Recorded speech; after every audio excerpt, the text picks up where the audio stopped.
Welcome to this short course where we'll talk about work-life balance. My name is Danny and I'm a professional life coach, and over the next 10 or 15 minutes we'll look at what work-life balance means.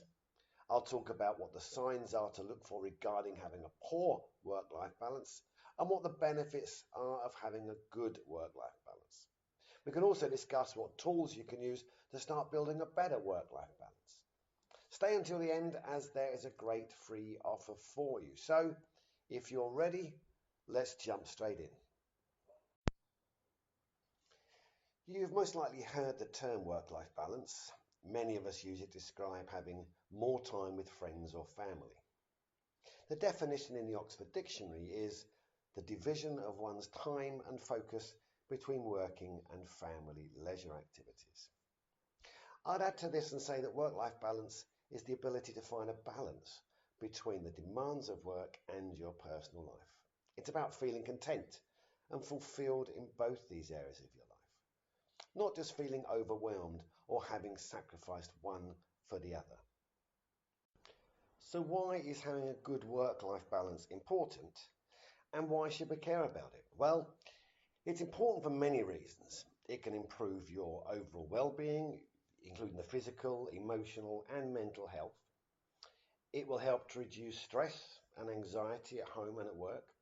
And importantly, many people who have a good work-life balance seem to have improved job satisfaction scores. And we'll dig into this a bit deeper in the overall benefits a little later in the course.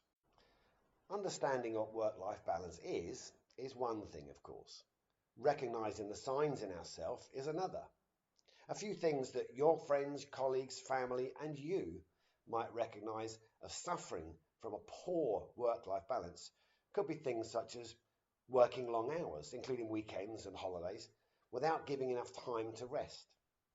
Or perhaps you're neglecting your personal life and sacrificing time for hobbies and relationships or leisure activities to spend more time working. You might have a feeling of total burnout, which could have physical, mental, or emotional effects, feeling exhausted due to the chronic stress. For some people, it can often lead to a lack of self-care. I've personally worked with clients who forget to prioritize their self-care. Things such as more exercise, getting enough quality sleep, and finding time to use their leisure and sports activities. And then there's pressure on your personal relationships. A poor work-life balance can manifest as having difficulty maintaining healthy relationships with loved ones. A common sign that things are heading in the wrong direction appear as stress-related symptoms. You might experience muscle soreness, headaches, or a poor appetite. This can contribute towards poor memory and a feeling of being down and just having a lack of motivation, of course. Now that we understand a little more about how to recognize the signs of having a poor work-life balance, let's look at some of the positive benefits of having a good one. It's important to note, however, that a good work-life balance isn't a cure-all for work or stress. It's just one tool that will help you as you travel through life's ups and downs. Having said that, working towards a good life balance has many benefits, and we'll just run through a few, but there are a lot more that we could discuss. You might feel an improvement with your health and well-being, as it can help you reduce stress and burnout.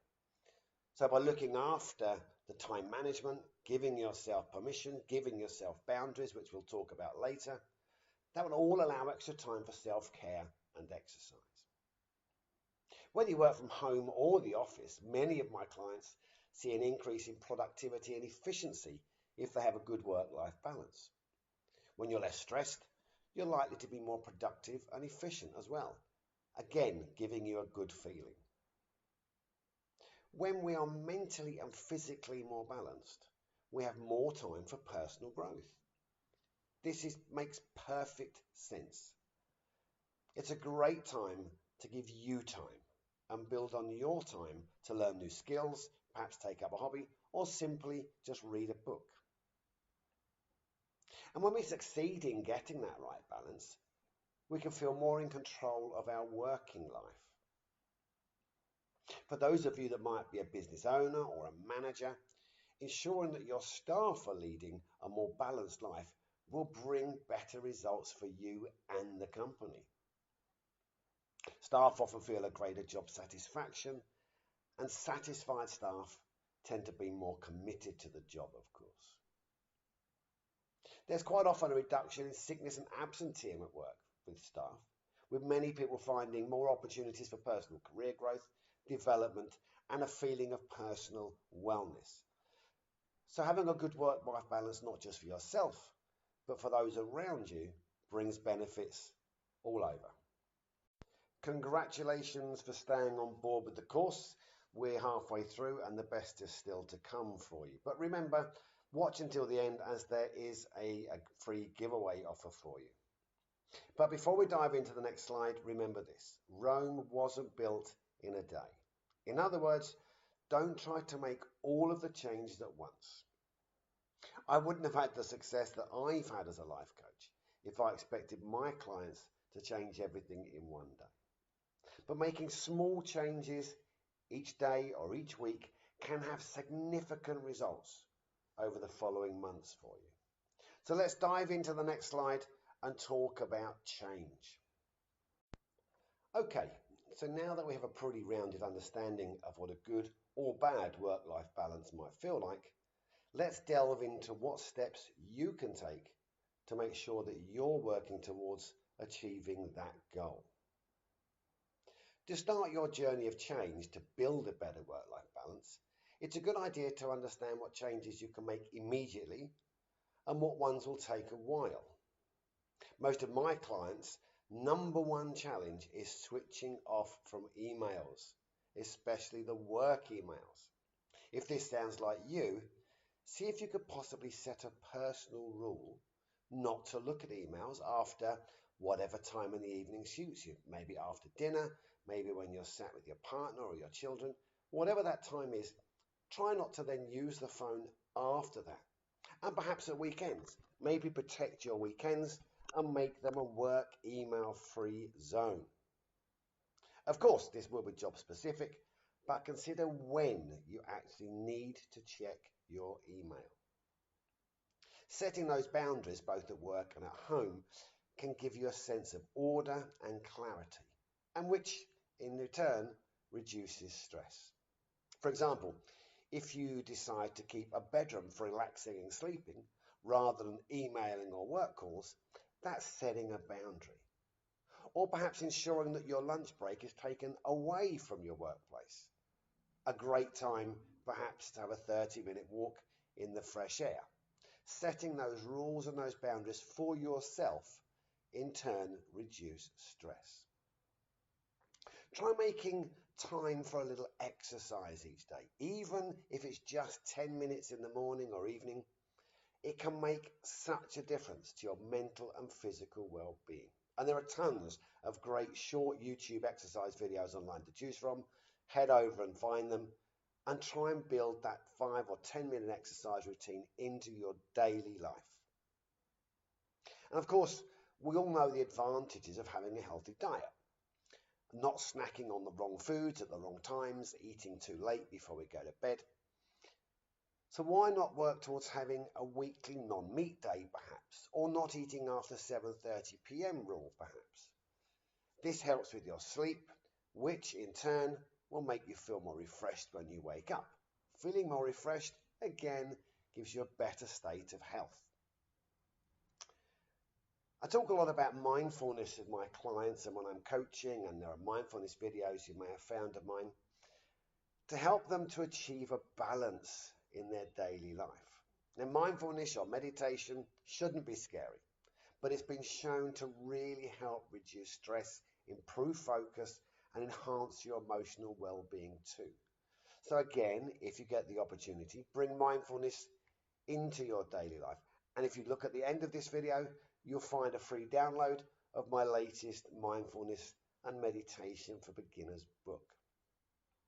One final suggestion, we could be here all day talking about all the other ways to improve your work-life balance.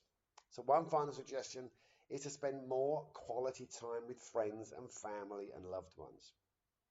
Perhaps set a time for each week or each month specifically where you'll be 100% present with them. No phone, no calls, no work, just family or friend time.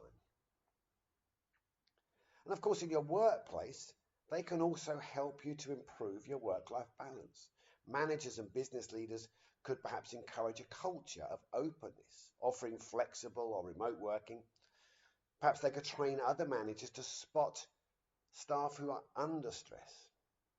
Giving employees time off to volunteer, to work with others, giving them support, also increases the staff's well-being. Wow, that's a lot to take in, but I hope that you now have a better idea of just some of the changes that can help to improve things at work and at home. So before you finish this course, I just want to add that no matter what positive changes you make to your daily life, it is really important to do a self-check-in with yourself regularly. By this, I mean ensure that you're not slipping back into the old you. Change is difficult, takes practice, and needs to become a habit. So checking in with yourself just ensures that you're on the right path and keeping those good habits. Above all, having a good work-life balance will help towards you having a happier and healthier life. And enjoy it. Laugh more, smile more, and know that the changes that you make today will have so many benefits in the future, both personally and professionally. Well, congratulations, you stayed the course and now you can hear about my free giveaway. Earlier on, we spoke about the benefits of mindfulness and meditation, and you can download your free ebook, A Beginner's Guide to Mindfulness and Meditation. Just use the link in the YouTube video. And if you've enjoyed this video, please do subscribe to the channel. And for those of you who prefer to have a one-to-one coaching session, feel free to contact me in the comments. And if you've got any questions about the course, again, pop some questions in the comments and I'll do my best to answer as many as possible. Thank you for spending time with me. Have a great day.